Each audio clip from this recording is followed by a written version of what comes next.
It is easy to refute this view for the simple reason that the human brain does not constitute an evolutionary element of nature, but is totally created to produce reason, wisdom, and omniscience, while the brain of every other animal is limited and individual.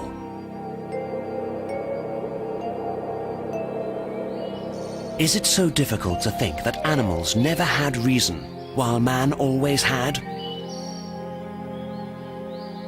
The cerebral state of animals is constant and always in relation to the need to live.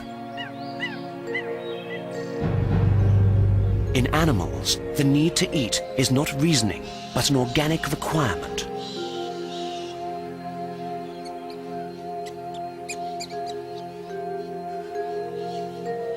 Whether they are cold or not, the response lies in their fur and not in their thought.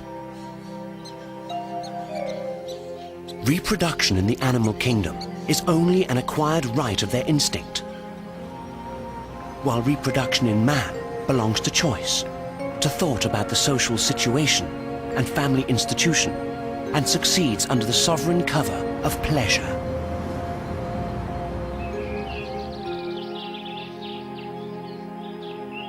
If nature could not daily set the table by herself, so that plants could eat as well as animals and with them man, would animals exist?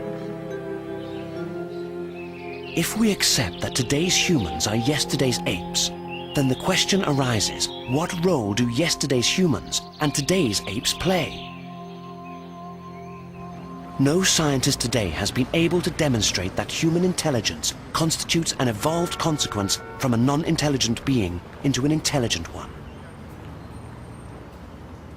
No scientist has been able to demonstrate that the genetic code of the species has a tendency to change from species to species. The genetic principle includes the related elements of DNA in all the species of being on the planet, so that they all belong to the one at the same time. However, the genetic code of the species permits only the qualitative improvement of the species, and never its transformation into another species. The agonized tendency of certain scientists to prove that there is a beginning of life constitutes the greatest act of hubris towards the total, the full, the immutable, the perfect, and the eternal design of creation. The deity, as conceived by Plato, Aristotle, Anaxagoras, Heraclitus, must constitute the beginning of all beginnings for every intellectual.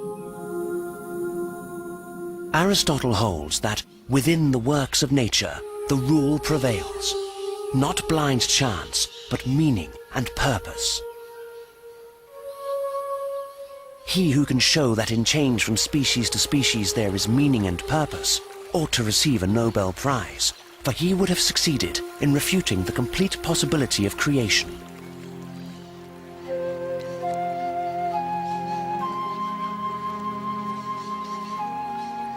Plato, in his World of Ideas, describes the archetypes.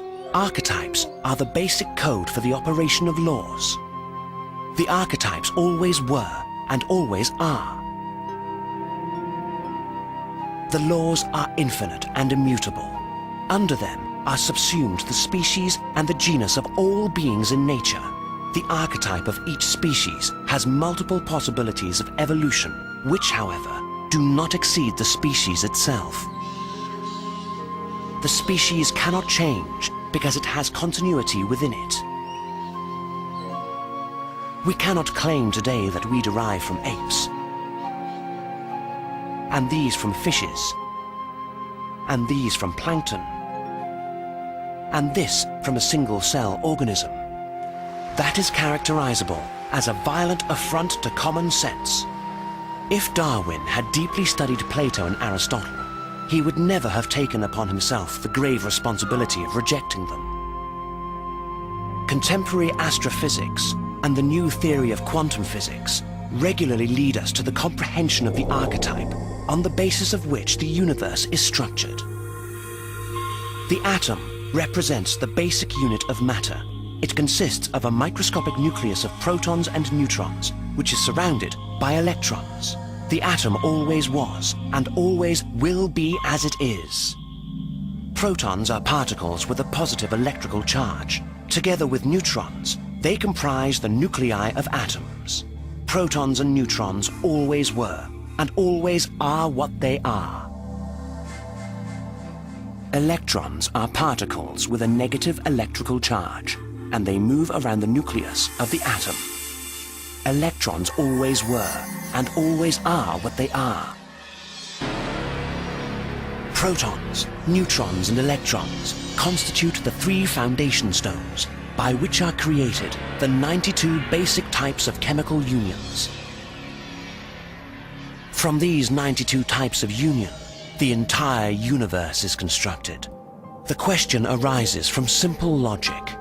Does the universe belong to fixed species, which belong to constant chemical unions, which belong to constant foundation stones, which belong to archetypal codes? Why do some scientists dare today to stand in Darwin's shadow and try to demolish the purpose and meaning of nature and the cosmos? Why do they not honor God's choice to place man at the peak of creation?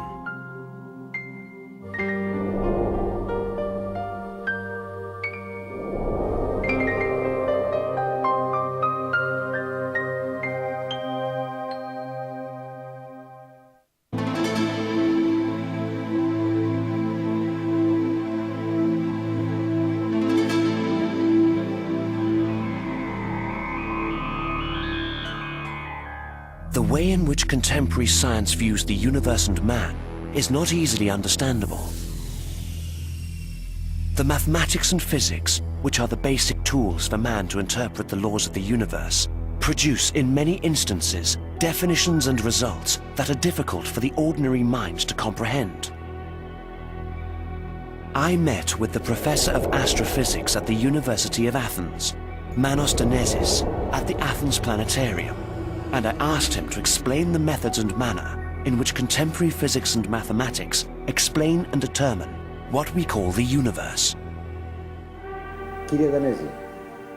Professor Danezis, we live in nature, in a cosmos, and see a universe that we interpret as we see it and feel it, we simple people.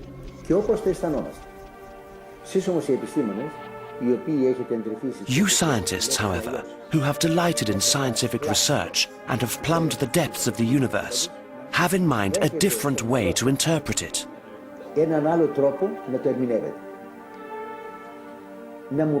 Would you tell us a few things about the universe?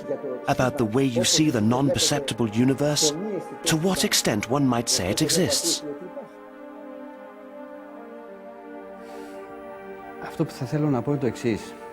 What I want to say is this.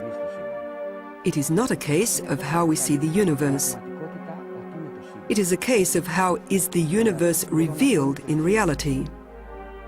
And what I can say is this. The universe is interpreted on the basis of a logic that differs greatly from the logic that we humans have been calling common sense.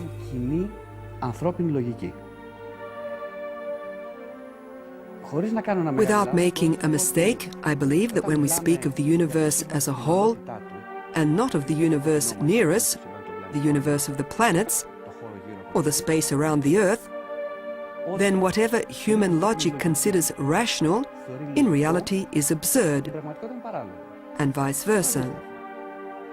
I will explain what I mean. What I want to emphasize at the outset is that what I say is not what we feel, but what is revealed by observation, research and study. What we know today is that human biology, as nature has made us, does not permit us to receive forms and shapes that are not describable by Euclidean geometry, and whose dimensions are more than 3. That is, if we have an object or shape or form that is non-Euclidean,